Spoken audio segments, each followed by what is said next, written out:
Hello चिकित्सक, welcome to चिकित्सक revolution. आप पढ़ रहे हैं digestion and absorption class 11th का यूनिट नंबर 5 का चैप्टर नंबर 16 पढ़ रहे हैं। पिछले लेक्चर में अपन लोग डिस्कस किए थे डाइजेशन क्या होता है, डाइजेशन कहाँ होता है, टाइप ऑफ टीथ एडल्ट में क्या होगा, है ना, छोटे बेबी में क्या होगा। आगे बढ़ने से पहले आप मुझे एक दो क्वेश्चन का जवाब देंगे। पहला क्वेश्चन ये है, आप बताएंगे छोटे बच्चे का डेंटल फार्मूला क्या होता है, और आप यही बताएंगे कि which type of teeth are absent in child baby.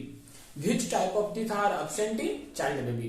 तो लेक्चर को लगातार आगे बढ़ाते हैं, कंटिन्यूअस लगातार बने रहे हैं। आप एनसीईआरटी लगातार पढ़ रहे हैं, नोट्स भी बना रहे हैं, ये आपका ऑलरेडी काम चल रहा है। अब लेक्चर आपका कंटिन्यूअस रहेगा।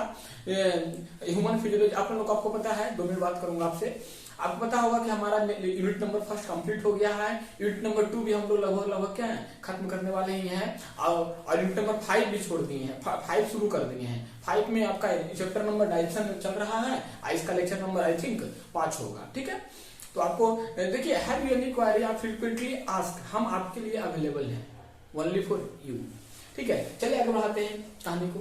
देखिए क्या कर रहा है, स्मॉल इंटेस्टाइन जिसको बोलते हैं हम लोग छोटी आंत। तो छोटी आंत की जो साइज होती है लगभग 5.7 मीटर होता है। ठीक है, लगभग अप्रोक्सीमेट डाटा है आपका। कह रहा है कि छोटी आंत extend from pyloric sphincter to ileocaecal valve. तो देखिए, आपको पता होगा कि आप इसमें देखे होंगे कि मैंने डायग्राम एक बनाया था प्यारा सा पिछले लेक्चर में, lecture number 4 digestion and absorption का। तो इस तरह लेक्चर बनाया था मैं आपको, है ना। यहाँ पे हमारा कौन सा स्फिंक्टर था याद है, यहाँ पे हमारा कौन सा स्फिंक्टर था, इसका नाम क्या था, इसका पूरा बॉडी का क्या पार्ट नाम था, है ना। इस यहाँ पे स्फिंक्टर का क्या नाम था, यहाँ पे स्फिंक्टर का क्या नाम था, ये सब आपको पता है ना। आपको पता है, आप सब जानते हैं। हम नहीं चाहते हैं कि आपका समय क्या करे, इस समय आपको बर्बाद करें। आप जानते हैं कि यहाँ पे कौन सा स्फिंक्टर होगा, यहाँ पे कौन सा वाल्व होगा, इस पोर्शन को क्या बोलते हैं, इस पोर्शन को क्या बोलते हैं, ये वाला पोर्शन को क्या बोलते हैं। तो ध्यान दीजिए, जो ये पोर्शन आप देख पा रहे हैं, आई डायग्राम में आपको दिख पा रहा होगा, ए वाला पोर्शन देख पा रहे हैं, है ना। ये ऐसे करके आता है और ये चला जाता है ना, ये तो इस तरह लगातार आप देख पा रहे हैं डाइजेशन एंड ऑब्जर्प्शन में। ठीक है, आप देख पा रहे थे नीचे की ओर मच क्वाइल्ड, ज्यादा क्वाइल्ड इस तरह हो के, है ना, ये हो करके मच क्वाइल्ड इस तरह हो करके, है ना। फाइनली हमारा कहाँ खुल रहा था, लार्ज इंटेस्टाइन में ये खुल रहा था, है ना। यहाँ पे सिकम में इस तरह का खुल रहा था, यहाँ पे ये पोर्शन था। ठीक है, कुछ इस तरह का डायग्राम हमने आपको बनवाया था, और यहाँ पे ये था, और लास्ट में जाके एनएस बन रहा था। नहीं, कुछ इस तरह का डायग्राम था। तो देखिए, आपको पता हो कह रहा है क्या, लोकेशन समझिए, कह रहा एक्सटेंड ऑफ पाइलोरिक स्फिंक्टर। आपको पता है कि यहाँ पे होता है कार्डियक स्फिंक्टर, और ये होता है आपका pyloric sphincter.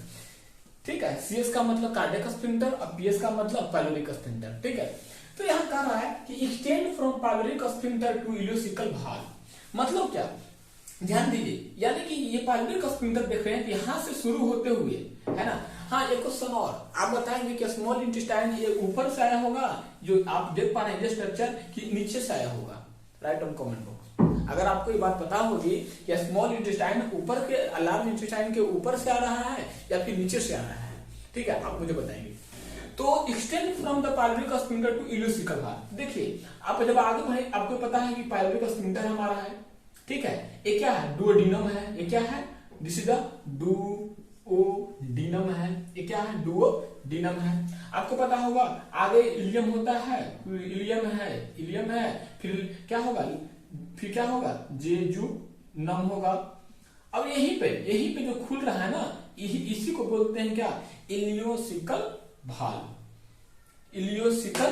This is the most important concept. क्या बोलते हैं इसको, इलियोसिकल वाल्व। क्या बोलते हैं, वाल्व। अब आपको पता है ये वाला क्या होगा, अपेंडिक्स। क्या होगा, अपेंडिक्स, है ना। काफी आराम से पढ़ते हैं, चिल से पढ़ते हैं, प्यार से पढ़ते हैं, है ना। तो आपको समझ में आ गया डायग्राम क्या है, extend from pyloric sphincter to ileocaecal valve. अब देखिए, regions of small intestine. Small intestine में क्या क्या आता है, तो स्मॉल इंटेस्टाइन में आप देख पाएंगे, है ना, ये हाँ, आप स्मॉल इंटेस्टाइन में आप देख पाएंगे कि सबसे पहला तो आपका है डुओडेनम है, अब हाँ, अब यही बताएंगे कि डुओडेनम सी सेपरेट होता है या जे सेपरेट होता है। आपको सी लग रहा है स्ट्रक्चर कि यू लग रहा है। कुछ ओल्ड एनसीईआरटी बुक में आप देखेंगे तो डुओडेनम का शेप जो है यू सेपरेट लिखता है। कुछ रिसेंटली एनसीईआरटी में आप देखेंगे तो वहां पे सी सेपरेट लिखता है। तो आप बताइएगा मुझे कि आपको सी लग रहा है या यू लग रहा है, इसका भी आंसर आपको देना है। देखो मैं क्वेश्चन भर भर के पूछ रहा हूँ, आपका भी आंसर भर भर के आना चाहिए, ठीक है। तो देखिए, तो डुओडेनम 0.25 मीटर होता है, जो कि आंसर भी बता दे यार, लेकिन फिर भी आप देख कमेंट करेंगे। सी सेपरेट होता है हेपेटोपेनक्रियाटिक ओपनिंग। देखिए, हेपेटोपेनक्रियाटिक ओपनिंग का मतलब क्या होता है, आपको पता होगा कि यहाँ पे ही क्या होता है, पैनक्रियाज वगैरह लगा रहेगा, इधर आपका क्या लगा रहेगा, इधर आपका लगा रहेगा लीवर वगैरह लगा रहेगा। तो हेपेटो का मतलब लीवर, ध्यान दिए, हेपेटो और जिसे मैं कहूंगा हेपेटो मतलब आपको समझना चाहिए लीवर से कहा जा रहा है।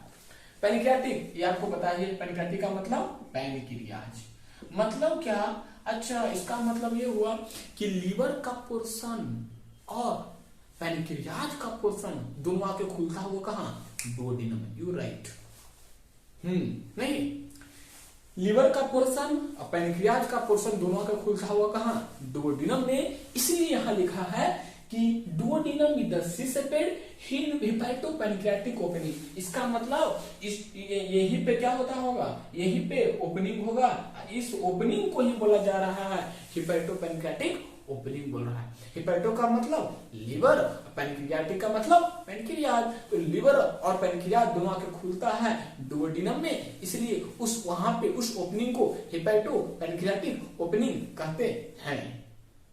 You are understood? Yes, understood. आगे देखिए, प्रेजेंटिंग खाद में इसमें ब्रूनस ग्लैंड होते हैं, कहां, डुओडेनम में ही brunner's gland. Very very important, बहुत बार पूछा है नीट, पूछेगा which of the following are brunner's gland presenting. देगा ऑप्शन डुओडेनम, ऑप्शन देगा डुओडेनम, ऑप्शन देगा जेजुनम, ऑप्शन देगा इलियम, और स्मॉल देगा स्मॉल इंटेस्टाइन। आपको पता होना चाहिए कि brunner's gland are located in the duodenum, ठीक है। प्रेजेंट इन सब म्यूकोसा ऑफ डुओडेनम। म्यूकोसा आपको पता है ना, म्यूकोसा, सब म्यूकोसा, सीरोसा सब बता चुके हैं, आप कभी कभी देखा भी कीजिए, एनसीईआरटी पढ़ा भी कीजिए। Okay, jejunum 2.50 metre. जेजुनम कितना होता है, 2.5। देखिए, jejunum is the less coiled, है ना, jejunum is the less coiled but ilium is the much coiled, ilium is the much coiled, है ना। तो ध्यान दीजिए, जेजुनम आपका 2. जेजुनम किसको कह रहे हैं आप, जेजुनम आप मैं डायग्राम में उल्टा दिखा दिया है ना, आगे जेजुनम उसके बाद इलियम, है ना, डायग्राम उल्टा दिखा दिया, मैं तो कर देता हूं, कोई बात नहीं है। जेजुनम उसके बाद क्या होता है, इलियम।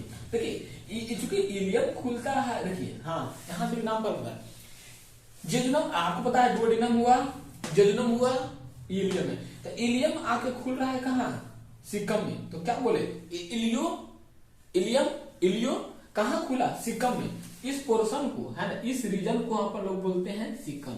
क्या बोलते हैं, सिकम। आपको पता है कि सिकम में हमारा बहुत तरह का माइक्रो ऑर्गेनिज्म रहता है ना। तो इलियम खुला आके सिकम में, तो बोले इलियोसिकल। एक भाल्व, देखिए भाल्व और स्फिंक्टर में अंतर होता है, तो don't confuse valve and sphincter. Valve जो होता है, एक भाल्व का मतलब होता है क्या, यूनिडायरेक्शनल हो। भाल्व का मतलब यूनिडायरेक्शनल हो, कि आप एक बार इधर से गया तो उधर से रिवर्स नहीं आ सकता है, कोई भी सब्सटेंस, कोई भी लिक्विड, कोई मटेरियल हो, जनरली, ठीक है।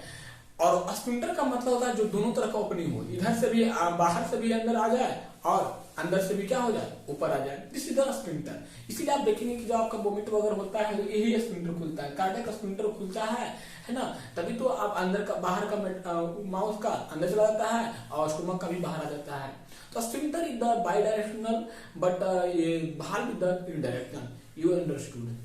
ओके, नाउ इलियम 3.25 मीटर लंबा होता है, कहता है ileocaecal valve present between ileum and caecum. देखिए आ गया ना, ही क्या बात, वही बात है जो बहुत बात बोला गया था। कह रहा है ना, इलियोसिकल भाल्व कहां प्रेजेंट होता है, जो बिटवीन इलियम एंड सिकम। तो इलियम तो आपका ये वाला पोर्शन हुआ, इलियम आके खुला, दिस इज द इलियम, क्योंकि ये पूरा दिखा दिया है डायग्राम में, this is the ilium, this is the ilium. This is the caecum. तो इलियम खुला सीकम में तो क्या बोले, इलियोसिकल बाहर बोले। तो ये रहा इलियम 3.25 मीटर बोल दिया आपको, है ना। तो यहाँ तक आपको डायग्राम समझ में आ भी गई होगी, अब बातें समझ में भी आ रहा होगा, है ना। अब कुछ कुछ बातें करते हैं अपन लोग कि, है ना, स्मॉल इंटेस्टाइन का कौन कौन से पार्ट होता है इसमें, क्या देखिए। तो स्ट्रक्चर बीच कुछ स्ट्रक्चर होगा, some structure located in structure located in small intestine. Small intestine में क्या क्या आपको दिखेगा, ध्यान दीजिएगा। स्मॉल इंटेस्टाइन में आपको क्या क्या दिखेगा, इंटेस्टाइन, है ना। तो आपको पता है मैक्रोविलाई दिखेगा, क्या मैक्रोविलाई दिखेगा, मैक्रोविलाई दिखेगा, पाइली दिखेगा, PILLI पाइली दिखेगा, पिलिया सर्कुलरिस दिखेगा, पाइलिका सर्कुलरिस या पिलिका सर्कुलरिस बोलते हैं हम लोग, पिलिका, है ना, पिलिका सर्कुलरिस, पिलिका सर्कुलरिस दिखेगा। और एक फोर्स में आपको दिख सकता है क्या, क्रिप्स ऑफ लिवर खून, क्रिप्स ऑफ लिवर खून, क्रिप्स ऑफ लिवर खून आपको दिखेगा। तो स्मॉल इंटेस्टाइन का स्ट्रक्चर देखेंगे, माइक्रोविलाई, विलाई, प्लाइका सर्कुलरिस और क्रिप्स ऑफ लिवर खून कहां कहां दिखता है ना। ध्यान दीजिए। अब माइक्रोविलाई विलाई क्या करेगा, अब्जॉर्प्शन में हेल्प करेगा, सबको पता है। माइक्रोविलाई विलाई क्या करेगा, अब्जॉर्प्शन में हेल्प करेगा। और क्रिप्स ऑफ लिवर खून इंटेस्टाइनल ग्लैंड है जो जूस को निकालेगा, लिख लीजिए। माइक्रोविलाई एंड विलाई मैं यहां लिख देता हूं, दोनों इस तरह करके। माइक्रो एंड विलाई क्या करेगा, सेक्रेशन एंड ऑब्जॉर्प्शन। अब सबसे ऑब्जॉर्प्शन ऑफ फूड कर सकते हैं, लिख लीजिए, absorption of food, absorption of food में करेगा। अप्लाई का सर्कुलर दोनों पाइली विलाई होगा, मैक्रोविलाई और विलाई, सॉरी यहाँ लिख लीजिए विलाई, ठीक है। माइक्रोविलाई विलाई अप्लाई का सर्कुलर से क्या करेगा, तीनों आपका करेगा ऑब्जॉर्प्शन में। और आपका क्रिप्स ऑफ लिवर खून यानी कि 4 क्रिप्स ऑफ लिवर खून क्या करेगा, इंटेस्टाइनल जूस निकालेगा। क्या निकालेगा, इंटेस्टाइनल जूस, इंटेस्टाइनल जूस निकालेगा, जिसको बोलते हैं कौन सा, सक्कस इंटेरिकस। क्या बोलते हैं, सक्कस इंटेरिकस, है ना। तो ये सब आपको आनी चाहिए, अच्छे से नोट भी कर रहे होंगे आप, कोई आपको परेशानी नहीं, कोई है ना। तो ये रहा कुछ आपका इंपॉर्टेंट कहानी, यहां तक रहा। तो एक बार फिर समराइज करते हैं, लेक्चर को आराम से पढ़ते हैं, कोई दिक्कत नहीं है ना। क्या कहा, स्मॉल इंटेस्टाइन है 5.7 मीटर लंबा होता है, standard from pyloric sphincter to ileocaecal भाग। पाइलोटिक में बता दिया मैं, इलियोसिकल भाग भी आप समझ में आ गया, ठीक है। रीजनल स्मॉल इंटेस्टाइन में क्या क्या मिलेगा, तो आपने देखा डुओडेनम का पार्ट है, जेजुनम का पार्ट है, इलियम का पार्ट है। आपने भी देखा कि डुओडेनम हमारा सी सेपरेट होता है ना, सी सेपरेट होता है, डुओडेनम ब्रूनस ग्लैंड होता है, सबम्यूकोसा ऑफ डुओडेनम होता है, प्रेजेंट होता है, ठीक है। जेजुनम आपको 2.5 लेस कॉइल्ड होता है, जबकि इलियम मच कॉइल्ड होता है ना। ऐसा लोग मानते हैं कि जब कोई इंसान मरते हैं तो उनका जो जेजुनम वगैरह जो है ना खाली मिलता है हम लोगों को, ठीक है। तो ये रखिएगा। आपको ये पता है मैक्सिमम डाइजेशन कहाँ होता है, छोटी आंत में होता है, स्मॉल इंटेस्टाइन में होती है। फिर आप इलियम देखा, इलियम इलियोसिकल भाग प्रेजेंट है, बिटवीन इलियम एंड सीकम है। Structure of located in small intestine आपने देखा कि माइक्रोविलाई होता है, विलाई होता है, पिलाइका सर्कुलरिस होता है, क्रिप्स ऑफ लिवर खून होता है। माइक्रोविलाई और विलाई आपको पता है कि ऑब्जॉर्प्शन में हेल्प करेगा, और क्रिप्स ऑफ लिवर खून क्या निकालेगा, इंटेस्टाइनल जूस, जिसको बोलते हैं सक्कस इंटेरिकस। डायग्राम आपको क्लियर है, ये आपका क्या आ गया, ऊपर से आया होगा इसोफेगस, ये क्या आया होगा, इसोफेगस आया होगा, है ना। कार्डियक स्फिंक्टर लगा हुआ है, स्टमक है, ये सब कहानी आप जानते हैं कैसे कैसे क्या हुआ। लेक्चर को लंबा नहीं करेंगे क्योंकि और लगातार हम कोशिश करेंगे कि लगातार कंटिन्यूअस बना रहे। नेक्स्ट लेक्चर में क्या करेंगे अपन लोग इसको जो लोकेटेड इन स्मॉल इंटेस्टाइन है उसको हम अच्छे से पढ़ेंगे, और बहुत ही जल्दी आपका डाइजेशन खत्म भी करेंगे और शुरू करेंगे हम लोग क्या, breathing and exchange of gases, breathing and exchange of gases करेंगे। तो लगातार बने रहें, मेहनत करते रहें, और जब तक तोड़ेंगे नहीं तब तक छोड़ेंगे नहीं। आपके लिए दो लाइन कहना चाहूंगा, ये है, आप जो कहती हो आपको मेरी परवाह नहीं, आप जो कहती हो आपको मेरी परवाह नहीं, सच तो ये है इसका कोई गवाह नहीं।